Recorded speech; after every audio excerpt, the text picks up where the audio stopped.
Ladies and gentlemen, good morning, good afternoon, good evening, wherever you are. We're going to be getting started this morning. We've got some incredible news stories to cover with you this morning. We're going to get started looking at our crypto investments here in a moment. I've got some news stories we're going to talk about this morning, and these are news stories that I believe Richard Hart is probably going to be paying attention to. If you don't know who Richard Hart is, he's the developer and or founder / co-founder of the Hex on Ethereum, Hex on Pulse, and the Pulse chain itself. And really, he started the entire Pulse chain ecosystem, which I'm very bullish on the Pulse chain. But Richard Hart has recently been in a lawsuit with the SEC. He's getting sued by the SEC. He's hired some incredible attorneys. He has like 11 lawyers, I believe, on his team. And I believe either him and or his attorneys are going to be watching some of the recent legal action that has been making news today. The news stories have nothing to do directly with Richard Hart and or the Pulse chain, but what they all have to deal with various issues that his legal team is going to either have to be defending him against these issues, depending on where the courts ultimately side. And we're going to look at the news stories and look at each issue and each news story. And we're going to discuss the individual news story and how that news story may relate to Richard Hart himself and his potential legal defense. And or hopefully if these outcomes are the way most of us in crypto would like them to go, then these various court cases will ultimately be used for his defense. But either way, chances are he's going to have to either defend against the decisions made in these news stories, or he's going to use them for his defense. And when I say him, I mean overall his legal team. By the way, ladies and gentlemen, I'm going to be covering content in a way that many people don't cover it, because oftentimes people just look at information at face value. But today we're going to basically take a second level look. We're going to look at the information at face value. Then we're going to talk about how that applies to what's happening with Richard Hart and the Pulse chain ecosystem. And by the way, I'm mentioning Richard Hart here because I'm very interested in the case and I'm very bullish on Pulse chain overall. However, even though I'm just mentioning him, this is going to apply to a lot of this is going to apply to developers across the entire cryptocurrency ecosystem. These news stories and the outcomes, because we're talking about various lawsuits that are taking place, many of these outcomes without question will have a far-reaching impact and could reshape crypto as we know it as a whole. So ladies and gentlemen, if you can appreciate that content, you can appreciate this commentary, do me a favor and smash that like button. As you come in this morning, say hello. We're going to go ahead and get started. Let me grab a sip of my drink here. Grab you a cup of coffee, pull up a chair. Let's go. Be sure to say hello, by the way, once you come in. All right. So first things first, take a quick peek at the market prices. We'll go through a couple of things in my portfolio real quick. Then we'll get right into the news story. So Bitcoin's above 70,000. This is awesome. This is phenomenal. The extreme greed. We're still in the extreme greed zone, although we're moving over to this. We're in this going into this light green area. Which I like to see that. I like to see the market cool down. Whenever you're way over here like we were a few days ago where you're like 93, 94, 96, this is where you can see a lot of volatility. Volatility is good if you're an options trader like myself. It's good if you do algorithmic trading like some of our copy trader investors do. But it can be very emotional. I like to see us kind of in this green right here. That's my preferred spot. But we've crossed over 70,000. Ethereum is at 35. I'm thinking we're going to break 4,000 soon here in the next month or 2 or 3 with Ethereum. We'll just have to wait and see what happens, which, by the way, anything I say on this video is not investment advice and or legal advice. I am just simply commentating as a cryptocurrency YouTuber. I am very biased to the upside of this entire ecosystem. So don't take anything I say as financial advice, please. And do me a favor, once you come here, smash that like button. All right, next up, liquid loans. Love this freaking protocol. Love it. I love Earn, and I love it. Obviously, the earnings are good. I love that. But I love that they're creating a decentralized stablecoin. As we're going to look here in a moment, I think decentralization is the way we need to go for so many reasons. But it's especially for the liquid, especially for the framework especially when we start talking about legal ramifications. I think the more decentralized we are as crypto, the better off we are. So Liquid Loans creating a decentralized stablecoin as well as Earn protocol with the PXDC token. And then the overall protocol itself, most people don't even know this exists, ladies and gentlemen. I could just go off on this protocol, but we're currently earning 172% APR. Big Smoke Crypto, if he's here, shout out to him. By the way, leave a comment. If you have any comments, I do respond to comments, ladies and gentlemen. And I'll be looking at comments here in a moment. But Big Smoke Crypto commented on my video yesterday, and he said this current APR is not accurate, that it's limited. And it caused me to go back and be like, wait, what do you mean it's limited? So I had to go back and look through how the APR is calculated. First of all, it's important to understand. I think what he means is the part of the APR comes from the emission of the loan tokens, and that emission rate is preset, and over time, very slowly, over the course of a year, the emission rate drops by about half. But this APR is a combination of a few things. It's the emission rate, it's the value of this loan token, because that's what we're getting emissions in. And it's also how often that we get liquidations, because as you're in the stability pool, you get liquidations and you make 8% profit on those liquidations when they come through. Basically, you lose part of the USDL you have in here, and you get 8% more at the time of liquidation in PLS. So when there's a lot of liquidations, this APR goes up. When the price of loan is high, this APR goes up. When other people pull out of this protocol, right now there's Launchpad protocol, people are excited about. There's all these other protocols taking place. The Earn protocol launched. So people are pulling out to try to get yield somewhere else or to chase some sort of meme coin or whatever. When people pull out the protocol, it also increases our APR. Now, this APR, a lot of people are like, this isn't accurate. This APR is in fact accurate. You just have to understand the calculations of the APR. If you come over here to analytics and you scroll down, as you can see, total value locked in USD, these numbers going down. This is why the APR is going up, by the way, because people are total number of open vaults. Okay, if you come down here, you take a look at this. We had a lot of redemptions and a lot of liquidations early on. They've tightened up their pricing oracle, so we should get a little bit less of that. And if you take if you look right here at this chart, the pink line is the yearly. This is since inception, essentially. And that calculation is a little bit complex as well, but it's basically the past week calculated by the total time in, and there's a calculation that's done to figure out that APR. That's yearly.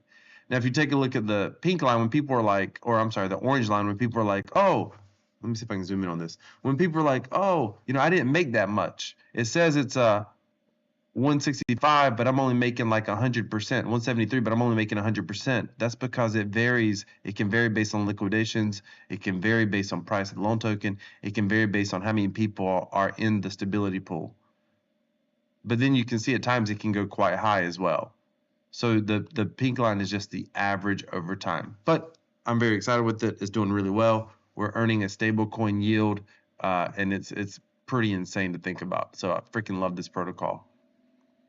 I'll take a quick touch over here. I'm not going to go in a lot of detail here. Here's where I'm at right now. Copy trading. Love the copy trading. I'm going to be doing a full video. I'm planning to get this up later today where I look at all of my passive income investments and how much they've made or lost over the past month. And I plan to get that video either up today or tomorrow. So stay tuned for that video. You're not going to want to miss it. I have made a killing on copy trading this month. It's been absolutely incredible. Overall, my passive income earnings have been incredible. Many of you know my goal is to make $5,000 a month. That's my first goal, $5,000 a month. My real goal is $10,000 a month, but $5,000 is going to be very attainable very, very soon to consistently make $5,000 a month in passive income in cryptocurrency. That's relatively stable earnings as well. All right, we're going to go ahead and get into the news story. Let me take a quick look at the comments. JT said, Richard Hart really screwed us. JT, what are you referring to when you say he screwed us? In what way did Richard Hart screw us? I mean, he hasn't screwed me. But let me know what you're talking about there. Nice. I've been nothing but losing from crypto. JT just said, nice. I've been nothing but losing from crypto. It's what you go into. Just a lot of times people are chasing meme tokens. Like if you bought Bitcoin, you bought Ethereum and just held it, you'd have been doing well right now. I want to say this real quick, and I talk about this a lot on my live streams. Listen, if you're bullish on Bitcoin, you understand long-term implications of Bitcoin, then you understand Bitcoin has a strong possibility of hitting $1 million per Bitcoin. That's more than a 10x right now. If you can't go into an investment and expect it to hit 10x over the next, 10, 20 years or whatever, 30 years, whatever it is, then my recommendation is don't chase those altcoins. People are constantly chasing meme tokens. They're playing the lottery game. And if most cryptocurrency investors would have just held Bitcoin, just held Ethereum, most of them would have earned more. Now, I like to earn cash flow. I like to earn passive income in crypto. That's why that's what I like to focus on. But the whole idea behind earning that passive income is ultimately to grow your Apex bag. Maybe you believe in Bitcoin, you believe in Solana, whatever. You want to be able to constantly stack in that HODL bag, because long-term cryptocurrency, again, I'm very biased, not financial advice. I'm incredibly bullish long-term on where cryptocurrency is going to go. I genuinely believe, again, I'm biased, but I genuinely believe this technology is going to transform the world. And my channel's name is Crypto Wealth, but don't get that twisted. I am a technology guy first, an economic guy first, period. End of story. JT said, yes, Drew, I would be rich if I would have just held ETH, BTC and ETH, but I feel like it's way too late now. That's up to you. You got to figure out where you think it's going and why you think it's going, JT. Like I'm not that guy. You and I are not in the same boat here. This is where we diverge. I believe this entire market goes to the moon. Now, as I say that, I genuinely believe regulators, I believe the attack coming from regulators around the world, it is just beginning. I actually believe this market is going to dip by the overall market cap is going to dip well below 50%. Again, 70%, maybe 80%. Maybe it gets decimated. Maybe we come out and see horrific regulations. Maybe this stuff becomes illegal on some, or at least illegal for the average person to transact in crypto. Maybe you can still transact and hold ETFs. Maybe that's possible in the future. I don't know.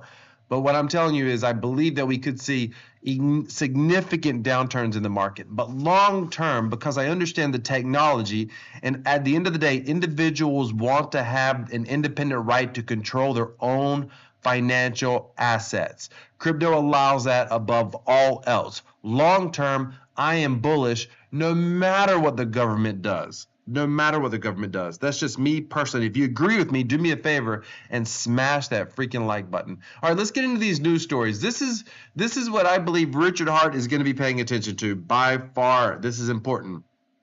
I believe he's going to be paying a lot of attention to this coming up right here. By the way, let me just say this. If you want to follow my copy trading journey, go down in the description. Quick plug. You can follow my passive income copy trading journey. There's an email in the description. You can subscribe to that newsletter, and I will work on updating that. Okay, next up.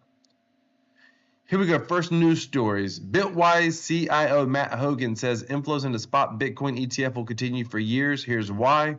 This is not the story I was thinking we were going to start with, but let me go ahead and get this out of the way. The first story is on Bitcoin. The main reason he's saying that we're going to see massive inflows is he's saying year over year, when gold ETFs came out, year over year for 7 consecutive years, the inflows continue to grow. And if that is true, that alone is insanely bullish for the price. Now, many of you know I am not a fan of Bitcoin ETFs, but that is insanely good for the overall price of Bitcoin, no questions asked. Now, the other thing that he said in here is he said 3 things. A, he thought gold ETFs grew year over year for 7 years. He thought that trend was going to continue with Bitcoin ETFs as well, as more people become aware of it and use the ETFs, he mean. But he also said that he thought he didn't think it would last for 7 years. It might, the adoption might happen a lot quicker than it did with gold. So we may only see it grow year over year for 3 to 5 years, 3, 4, 5 years. He didn't say a specific number. He just said it might not last for 7 years, but he did expect Bitcoin ETFs to grow year over year for several years. The other thing that he said in here that was interesting is he said that a lot of investment advisors have been talking about, putting 1% of their clients' funds into crypto, into Bitcoin. And he says the ETF removed part of the risk. Part of the risk is, what if this thing goes to zero? And of course, most of us who are in crypto don't think it's going to zero ever. I haven't thought it since I've been in the whole time. But, mainstream investors sometimes wonder, they don't understand it, right? What if it goes to zero? Well, ETFs help ensure that it's probably not going to go to zero. So he's saying that he's seeing a trend where investment advisors are putting, instead of 1% of their client portfolio in the crypto or Bitcoin, they're now saying, let's put 3% in. And he's saying that he's noticing that trend as well. So it's very interesting. That's overall a bullish case for Bitcoin and the crypto and the Bitcoin price because of the ETFs. Next up, Grayscale says that they are still optimistic about the ETFs for Ethereum. Basically, there's been an argument that, hey, there's been a lack of engagement from the SEC with those who are creating Ethereum ETFs. But in this article, this analyst guy says that he doesn't see that as awkward or strange or odd at all. He basically says that there's less to engage with because a lot of the groundwork was laid down with the Bitcoin ETF, and he still believes that there's going to be an Ethereum ETF as well. I do also believe that as well. And one of the reasons I believe it is because the SEC recently pushed back 2 Ethereum ETFs from March to May. They didn't deny them, they pushed them back. And that was a similar thing they ended up doing with Bitcoin before they ultimately approved it as well. So I'm optimistic we're going to see an Ethereum ETF. Again, this is me commentating on what I think is going to happen. I would prefer that we not have any ETFs at all personally. That's just me personally. All right, next up. This is a story that I care about. This is a story that I think the next 3 stories here, I believe, are going to have some implications potentially with Richard Heart and Pulse Chain. Let me grab another sip here. I apologize, ladies and gentlemen. Dealing with a little bit of a sore throat. Let me double check the comments. Good morning, Mind of Tron. Good morning, good morning. Smash that like button, ladies and gentlemen. Smash that like button. Thank you so much for being here. Let's get some awareness out here. I mean, the number one reason I create a cryptocurrency YouTube channel many years ago was I wanted to do my part to help usher in mass adoption. Part of that is creating awareness. And I like doing these live streams because it gives me a chance to sort of open up and just commentate on my experience, what I have, what I've learned, and my viewpoints based on what I've witnessed and what I've learned, and based on my understanding of decentralization and really rooting for decentralized cryptocurrency and smart contracts to win in the long run. Okay, so this is a story that I oftentimes reference, and this is a new story today, but I oftentimes talk about Tornado Cash. And there's been some developments, or there's starting to be some developments in the case. This is a horrible recap. If you don't know what Tornado Cash is, basically Tornado Cash, many years ago, the young man you see pictured here, who's practically, he's a young man now, but he was practically barely a man when he created Tornado Cash. Originally, it was created almost as an experiment. The idea was to give privacy using smart contracts, immutable smart contracts. Ethereum, you can program code on it. You can program smart contracts. And what he did was, since Bitcoin and Ethereum, when you transact in it, it's always trustless, meaning no one has to trust that you sent funds. They can verify it on the blockchain. That's one of the things that makes blockchain so incredible. The downside is, if you would like to have privacy in your transactions, if you don't want the entire world to see exactly what you're buying and where you're buying it, what you're investing in, and you want to be able to have a little bit of anonymity, a little bit of privacy, then he created Tornado Cash. The idea was you send funds to this protocol, you leave the funds there, the funds basically sends your transactions all over the place, and when you want to get your funds out, you just interact with the protocol, you pull your funds out at a later date. The Ethereum you sent would be different than the Ethereum you got back, and it would give you an extra layer of privacy for your transactions. Smart, it's a good idea, necessary protocol in the long run for cryptocurrency. Unfortunately, when he did this, cryptocurrency wasn't very popular. A lot of people weren't using it all that much, not compared to today. It was seen as cool and novel. Tornado Cash was at the time. And he decided to create it in such a way that it was a smart contract or it was immutable. And he didn't, in other words, if you're new to crypto, this means that he did not control it. Once you launch it, you can't shut it down, you can't stop it, you can't alter it. It's just out there.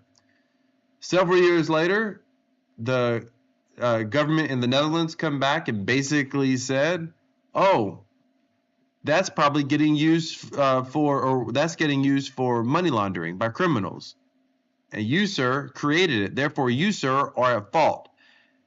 This is scary, and I'll explain the implications with Richard Hart in a minute, but on its face value, this news story is scary, and this is one that I'll be watching, I'll be following, so stay tuned to the channel. I'll keep you updated on what's happening here.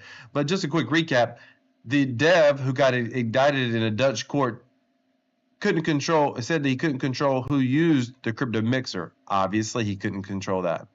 DeFi experts attending the trial worry judges don't understand the nature of smart contracts. That is a fact. Some of you watching this video right now don't fully understand the nature of smart contracts. Prosecutors tried to show this gentleman knew criminals were using Tornado Cash to wash illicit funds, meaning to launder illicit funds. This is scary, and I hate when I see stuff like this, because these prosecutors, if they've done any real homework, they know what the crime they're trying to get this man on is it's not true. Like, these prosecutors, by now, having researched this case, they understand that he is not guilty of what they are attempting to prosecute him for. Think that through, ladies and gentlemen. You are intentionally getting prosecuted. The judge may not understand the nature of the technology, but the prosecutor does, and they're still wanting to prosecute you. That's ridiculous. And if you agree with me, smash that like button. Okay, so here's the thing. When he heard about the $625 million hack that happened on the Ronin Bridge, he responded, LOL. And I guess that's supposed to make him complicit in the crime. It's kind of crazy. The whole thing's kind of crazy. But if you come down here, where's it at? Okay. Just look at some of the questions that are asked down here. Where is it at? One of the judges was skeptical. Criminals can relatively easily go through Tornado Cash unobserved, she argued. Of course they can.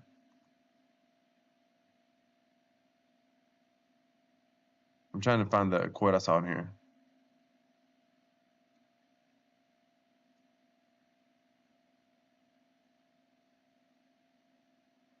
Sorry, I'm looking for the quote.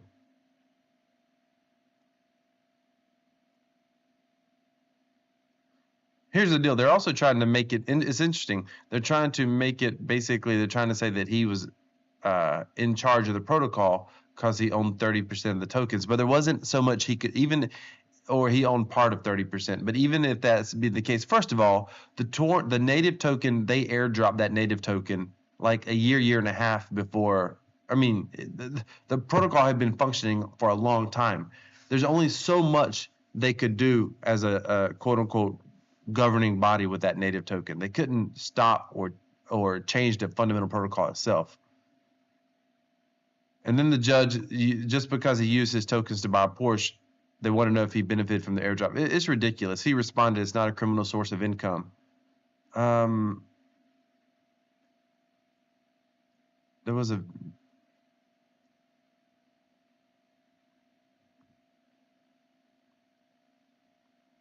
So the defense tried to argue that it's up to exchanges where funds from Tornado Cash ultimately cash out to recognize bad actors. I would agree with that. If you're going to run a centralized exchange and you're going to KYC everyone, then you should know who the bad actors are. You can see that funds are coming from Tornado Cash. If crypto comes from Tornado Cash, then they can see it immediately, and they have an automatic system to flag that. This guy's lawyer said. Other Bitcoin mixers try to hide the fact that the funds even come from a mixer. My client did his very best to explain a very complex situation and project. But regulated financial institutions, which must comply with strict anti-money laundering laws, should bear responsibility for checking that criminal funds are brought onto their platforms, he said. Unlike a centralized exchange, this developer does not have control or oversight over Tornado Cash users. Even if he wanted oversight, he couldn't get oversight. The judge asked him if he felt compelled to distance himself from Tornado Cash when he realized hackers were abusing the mixer. I mean, what kind of question is that? Like, I mean, that's like saying, I don't even want to go there. That's like saying that people use dollars for bad things. Should I not use dollars? I mean, that's ridiculous. Here's what I was looking for. Here's what he said. They asked him, when he was asked why make an open source protocol, he laid down the philosophy.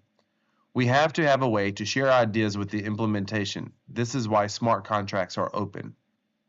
So then other people can verify after me what kind of contributions I made. Can you imagine a judge saying, why would you make a protocol open source? Because open source is one of the ways that we ensure security. It's one way that we ensure that the code is not bad. It allows the entire world to audit the code. Tornado Cash is open source, is an immutable smart contract that is designed to give good and bad people the ability to create private transactions with their money. It is insane that this guy is potentially going to jail for 6 years. Now, why is this important? Because as a developer, someone like Richard Hart and all developers, if they come out and say that he is going to in fact go to jail because of this, this puts every developer at risk. Now, of course, Netherlands laws doesn't apply strictly to U.S., but make no mistake about it, countries around the world are paying attention to how different governments are responding and how they're interpreting these laws. It is going to be a horrible precedence if they come out and say, he's guilty of this. Now, every developer is going to be nervous about anything that they create. Could it, at any point in the future, could there be liability risk on anything that they actually create in the future? Meaning, if somebody uses the protocol in a way that it was not directly intended to be used. I mean, this guy did not create this protocol. There's no evidence of him laundering money himself in any way, shape, or form. He didn't create this protocol with the explicit intention that people were going to somehow launder money. You understand what I'm saying? And if you don't want people to have privacy, then nobody can have privacy. You can't pick and choose who gets to have privacy and who doesn't have privacy. So I think this is going to have significant implications, again, not just for Richard Hart and what he's created and has developed, but also for any developer on Pulse Chain and any developer on Ethereum in the future ever. Next up, this is crazy. This is definitely ridiculous, and this could impact Richard Hart and anyone who does an airdrop. This is mind-blowing. Look at the freaking hypocrisy that takes place here. KuCoin plans a $10 million airdrop of Bitcoin and KCS, their native token, as the Justice Department and the FTC circle. So these guys, I covered it yesterday. KuCoin has gotten sued by the SEC for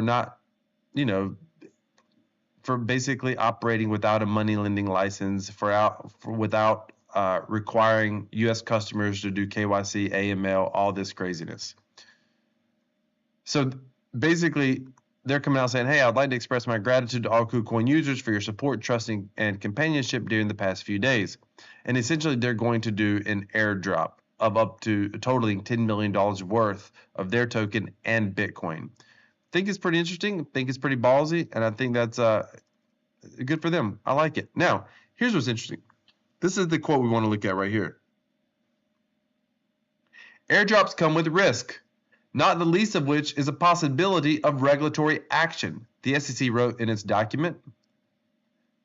Look at this crap. The lack of monetary consideration for a digital asset such as those distributed via so-called airdrop does not mean that the investment of money prong of the Howey test is not satisfied. Therefore, an airdrop may constitute a sale or distribution of security.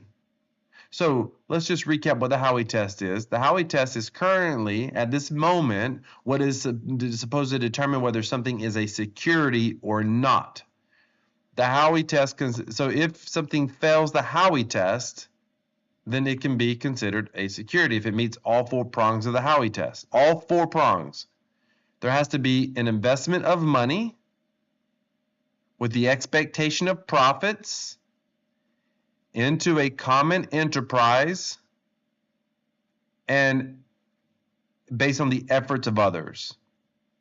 So applying the Howey test to cryptocurrencies such as Bitcoin and Ethereum can be complex due to the decentralized nature and unique characteristics, meaning, in part, when you buy Ethereum, you cannot, there's no reason to buy Ethereum. There's no way to just outright have an expectation of profit unless you're talking about the price going up. I guess now you can stake Ethereum, but it's not a common enterprise. It's very much a decentralized enterprise. But even if you agree with that, with the efforts of others, it becomes very difficult. Like, in other words, typically the idea, this was when it was originally created, the idea was, if someone solicited you for an investment, they said, hey, we're going to take your money you invest with us, and we're going to give you a profit. Meaning, whoever you're investing your money with, you expected them to do something with your money to make money. When you buy Ethereum, you're not expecting that the Ethereum Foundation is going to actually do something with your Ethereum in any way, shape, or form to cause that Ethereum. They're not investing it for you. They're not doing anything like that. They're just developing. If they develop, over time, Bitcoin can go up. Ethereum can go up just like Bitcoin can go up over time. And there's nobody doing anything on Bitcoin. Do you understand what I'm saying? But here's what they're saying. They're saying airdrops. One of the elements of the Howey test is there has to be an investment of money. Watch how stupid this is getting. This is so stupid. This is so stupid. An airdrop. An airdrop is free. You don't invest money. Right here it says an investment of money. The SEC is saying the lack of monetary investment for digital assets in airdrops does not mean that the investment of money prong is not satisfied. What do you mean? How can it not mean it's not? There's no investment of money. How can it be satisfied? There's no investment of money. So they're saying, hey, just the fact that you don't have to invest money doesn't mean that the not investing prong is satisfied. Thereby, airdrops may constitute a sale or distribution of a security. Ladies and gentlemen, this is nuts that a free airdrop could be considered a security, because somehow now we're going to pretend like the fact that you don't have to invest money now is going to make it a security. Notice how these rules are changing. The irony, this is so crooked and so ridiculous. Now, what implications could this have on Richard Heart? Well, obviously, Richard Heart set up the sacrifice phase not to be an airdrop. But that is essentially, if they're going to consider that not investing money doesn't satisfy the investment of money prong of the Howey test, then it's a much smaller leap to say the sacrifice was an airdrop. If this, in fact, if this ultimately holds up long term, ladies and gentlemen, this is shady as F. Do you understand what I'm saying? And if you agree that this is wrong, smash that like button, ladies and gentlemen. Let's get some more people understanding this stuff. All right. Let's check the comments real quick. Yeah, this could be bad for Richard. Absolutely, JT. It absolutely could be bad. It's bad for crypto. Let's just be clear. It's not Richard Heart. It's bad for crypto. None of us win. This is the government maintaining control as much as possible.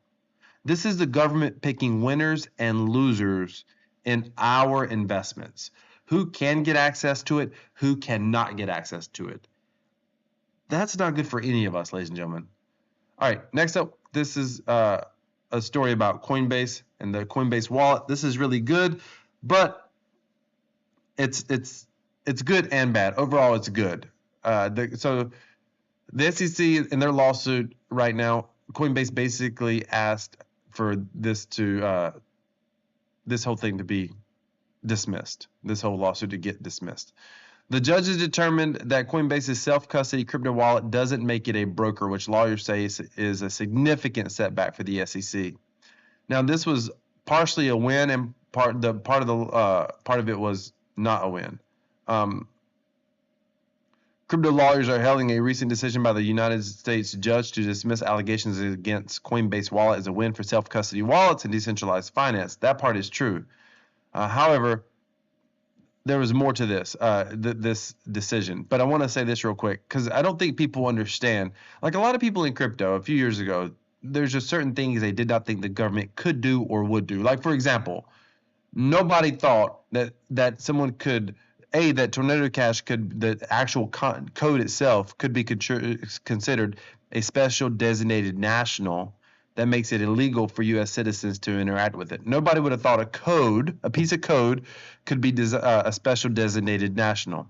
Also, nobody would have actually considered that an individual who created this code, in part as an experiment, essentially, could be found guilty or illicit for setting up something for money laundering. People would have thought that was never possible back then. Back a few years ago, people would have thought, heck, a week ago, people would have said an airdrop can't be considered a security because there's no investment of money. They wouldn't have never considered that the SEC or a government entity would have been like, oh, that part doesn't matter. We're going to ignore that part. Likewise, people would have thought that there's no way the government would call MetaMask or Trust Wallet or Rabby Wallet a broker. They're not a broker. Yet, that is exactly what the SEC was trying to do here. They were trying to say that the Coinbase wallet in and of itself made Coinbase a broker. That was part of their argument. And the judge came out and said, no, a wallet that Coinbase does not control, they just have the software. The individual controls the private keys. A decentralized wallet that alone does not make Coinbase a broker. That's really good, ladies and gentlemen. That part's really good. But if you come down here, this is the part that we have to pay attention to. It's great for DeFi that the wallet is not a broker, and there's good language on other issues, he said. But the court sided with the SEC incorrectly, in my opinion, on several key issues. The court said that the Howey test applied to secondary market transactions, meaning that they're saying that when people trade on a secondary market, that constituted an investment contract. That's garbage. That is absolute garbage. That means that anything that is traded between two individuals could be deemed as an investment. That is absolute garbage. That has long-term ramifications, not just for Pulse Chain, it has long-term ramifications for everyone.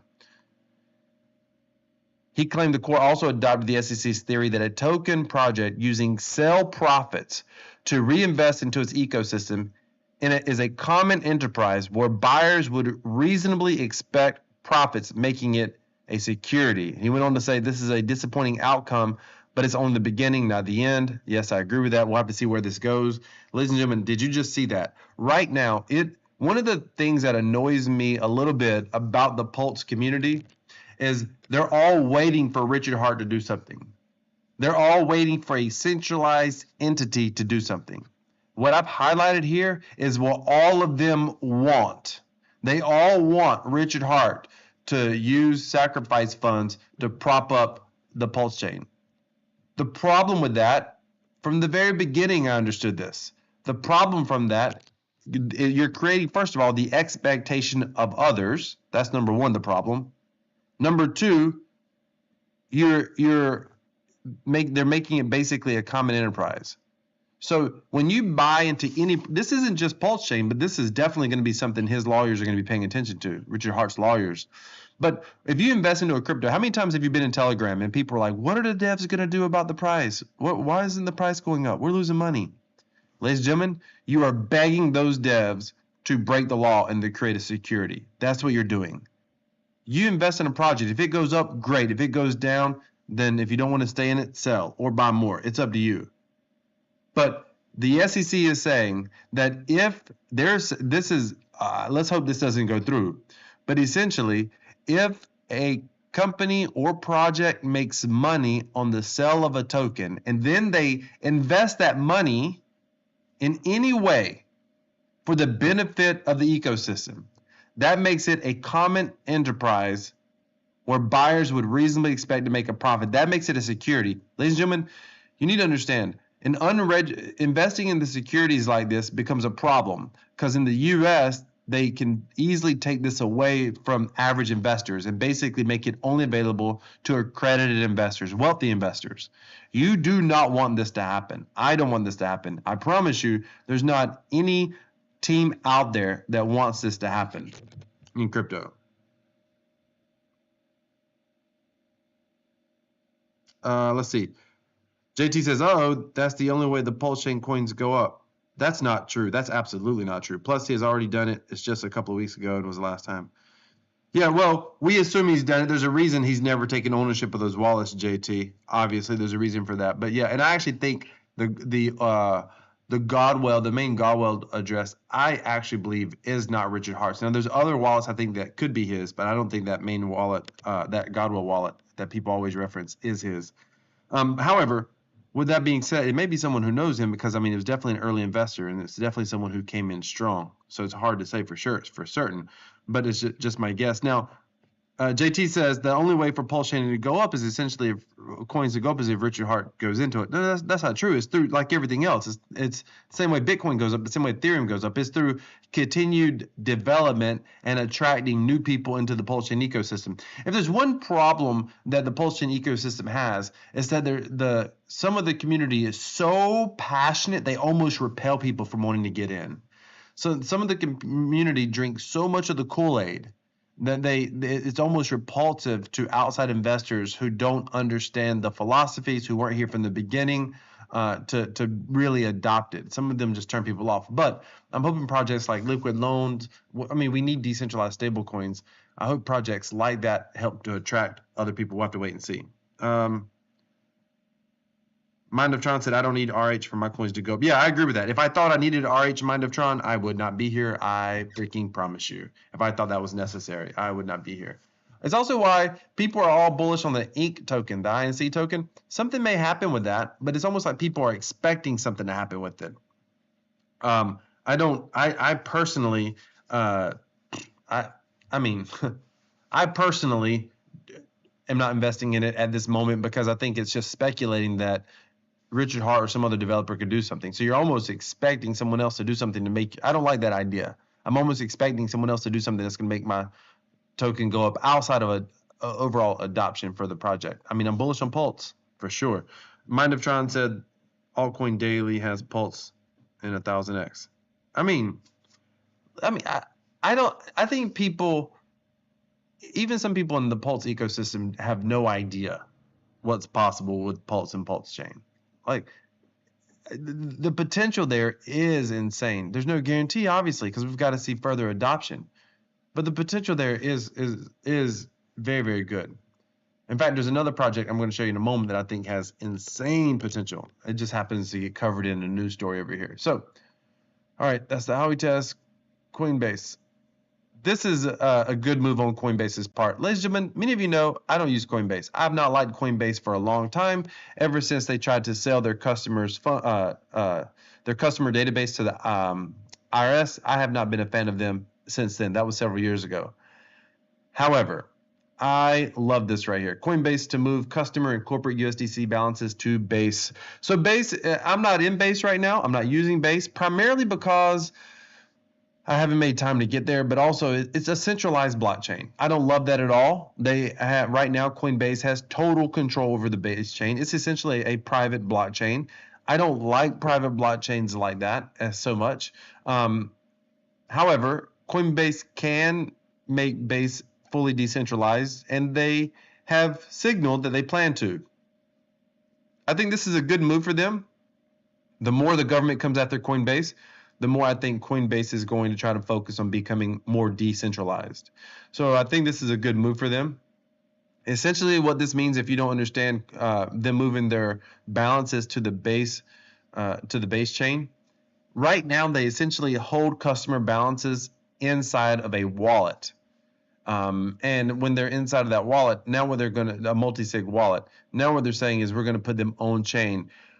When they go on chain, it just adds a level of transparency. And I think that's very good long term. And I think it's the right move towards decentralization. Now, if they add customer funds on chain and then they end up decentralizing the chain, ladies and gentlemen, I might actually become a Coinbase fan again. I mean, hey, I'm all about second chances. This could get interesting. Very interesting. This is some more SEC regulatory nonsense. Ladies and gentlemen, the SEC has basically they've lost the biggest part of their case against Ripple. It wasn't a slam dunk for Ripple. It definitely wasn't a slam dunk for the SEC. But now they're coming back and trying to sue, or they're asking the judge to fine Ripple $2 billion. This is absolutely absurd. We have hit Looney Town, ladies and gentlemen, in what government agencies are trying to seek penalties for.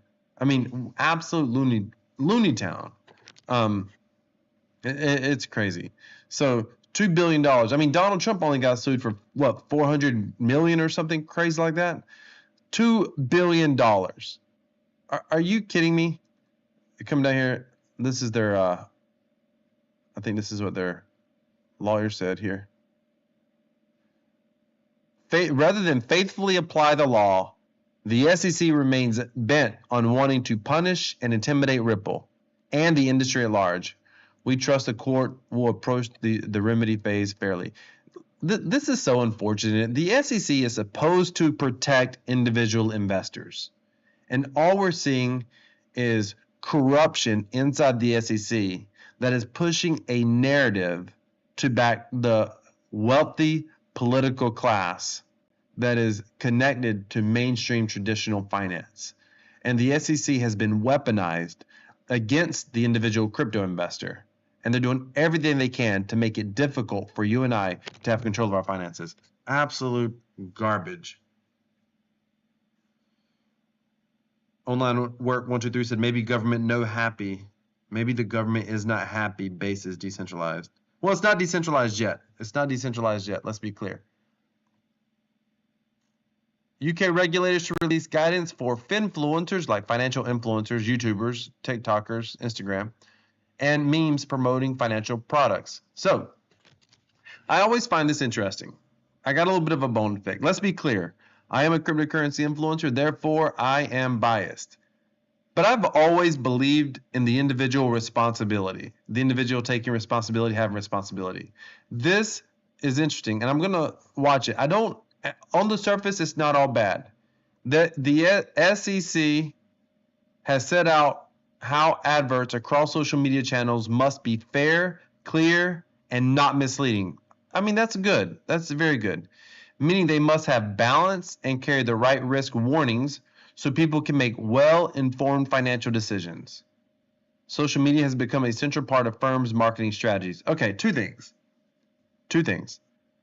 I do overall agree that people should be fair, they should be clear, they should not be misleading.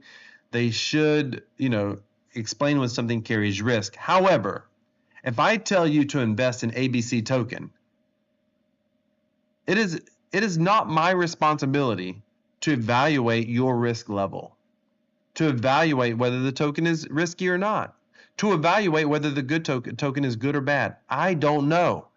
And the downside to this right here, the downside is it's going to make it where a lot of people don't want to talk about projects. I mean, in the US, there's been class action lawsuits against celebrities who were paid to promote FTX. But if you're not careful, you're going to hamstring good projects from being able to promote themselves. Because do you think Matt Damon or Ben Affleck is going to go research a project to determine if it's good before they accept money to advertise or promote that project? No, they're just going to say no. No, thank you. I don't want to promote that. But I saw what happened with FTX. I mean, and it's amazing to me when people are so beta male that they were like, oh, it's his fault for not knowing that FTX was a scam. Well, the government didn't know FTX was a scam. The SEC didn't know FTX was a scam. The politicians that are supposed to protect us, quote unquote, didn't know it was a scam. So with that being said, somebody accepting money to advertise is not going to research. If it looks legit on the surface, they're going to take it as such. And I agree, they should. Why? Because me as the investor, me as the participant in this market, I want to know about as many projects as possible. I want as many people talking about them as possible. I want to then go do my own research on what is out there the best I can. And if I'm uncertain of my research, I'm not going to invest in it. It is absolutely mind-blowing to me. Mind-blowing to me. Personally. Okay, this gets worse though. I can deal with this. I don't have to like it, but I can deal with it. Here's where it gets a little bit crazy. And influencers are reminded that promoting a financial product without the approval from an FCA authorized person with the right permission could be a criminal offense. So in the UK, if there's a brand new cryptocurrency project launching, I can't tell you about it because I have to wait till the FCA authorizes it and tells me that it's good. Think about it. So many of us like to get into projects early. We like to invest early. And they're like, oh, no. You can't promote a financial product. You can't talk about a financial product without first having the approval from an FCA authorized person. Now, we have to see where this ultimately goes. We're reading between the lines here. We don't know how strict they're going to be on this. If they're leading it, they're like, no, you can talk about it, but before someone can pay to advertise with you, then maybe that's a little bit different. But at the end of the day, if you're a new project launching, nobody knows you. The way you get yourself out there is you pay people to talk about you. That's how you get yourself out there. So many times in Telegram, I see people saying, hey, we need to pay influencers to talk about this project. Is the team going to pay influencers to talk about this project? Yet so many people are like, oh, influencers are responsible if they talk about a project and it goes south. No, they're not. The investor is. It's your money. I mean, you're not giving that influencer a kickback on everything that you win with. Let me see what you guys are talking about here. JT said Katie just tweeted that she would not have money on liquid loans. Not sure why she said that. Yeah, I don't care. See, Katie is a cryptocurrency hex pulse chain influencer. This is me looking at an influencer making a decision other than that.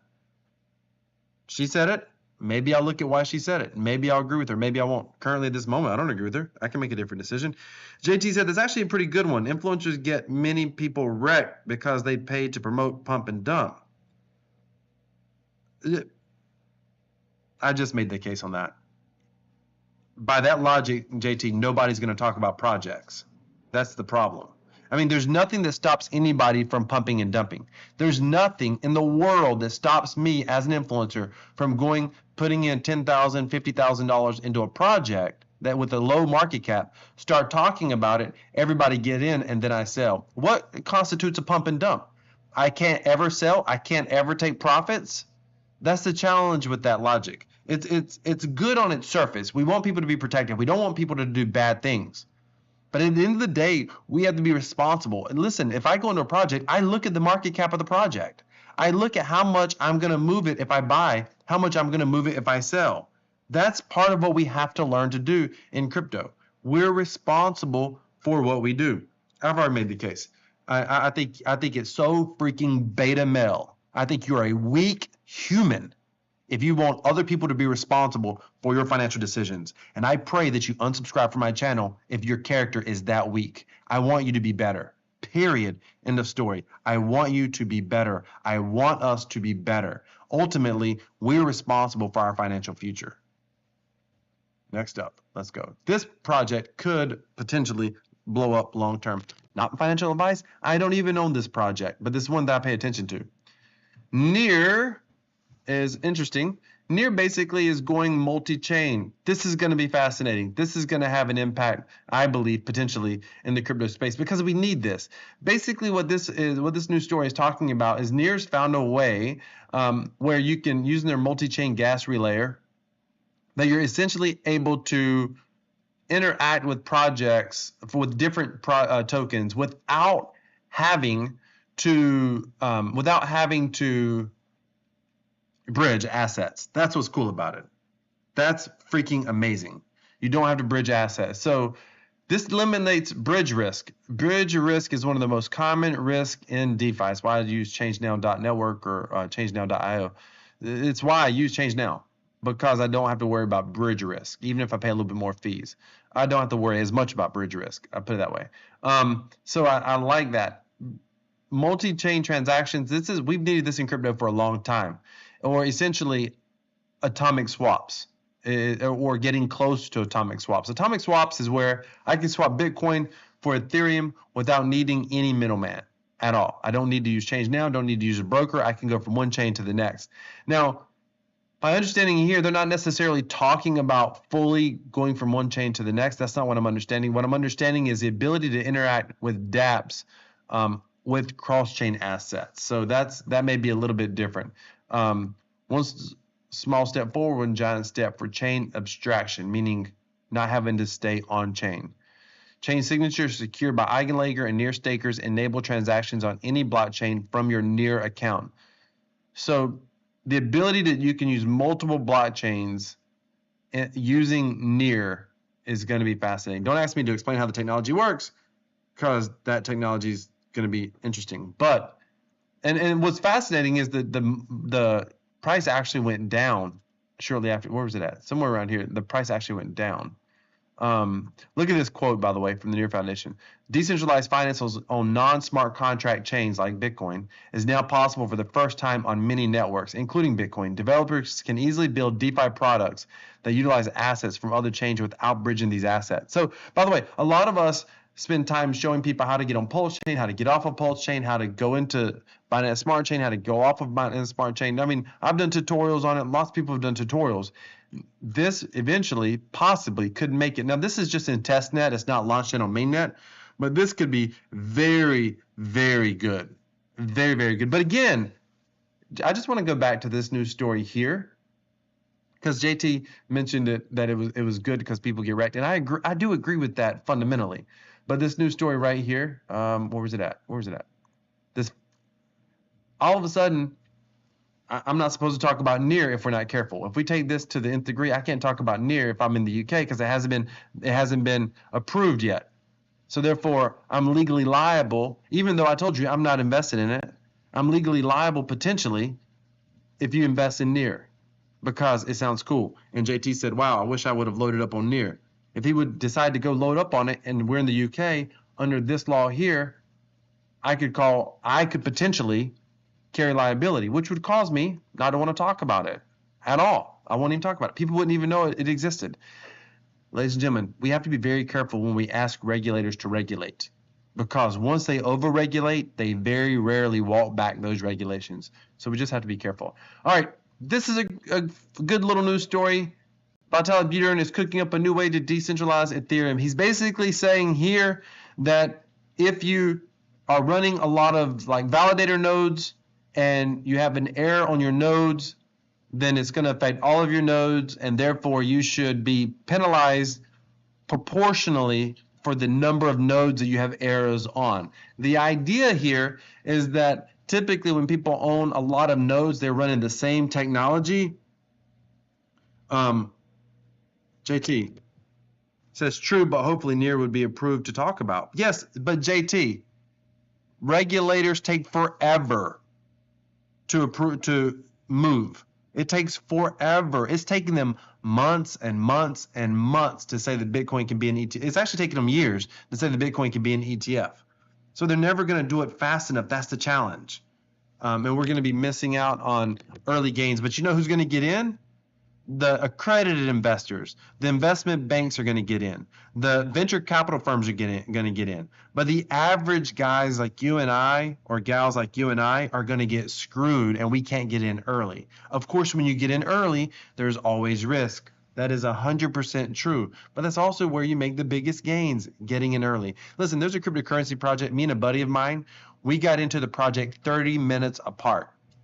I made, with a similar size investment, I made a 10x on my funds. He got in 30 minutes earlier. He made 800x on his funds by getting in 30 minutes earlier. I mean, getting in early in protocols is where the risk is, no question, but it's also where the gains are. All right, Vitalik is trying to focus on decentralizing Ethereum. It's less about how he's doing it. He just floated this idea out there. And the truth is, he's floated many ideas. I love the fact that Vitalik is focused on decentralization. Again, the government may be doing us a favor, because the government, the SEC, supposedly has been investigating Ethereum now for close to a year, trying to call Ethereum a security. Think about that. A blockchain that has no corporate offices of any kind, is run by a nonprofit foundation, and they're trying to call it a security. Government overreach at its finest, ladies and gentlemen. Government overreach at its finest. Okay. Next up, what I want to talk about, just a quick heads up. Let's double check the crypto price real quick. By the way, if you have any questions or comments, please put them in. Let's chat. Smash the like button if you haven't already.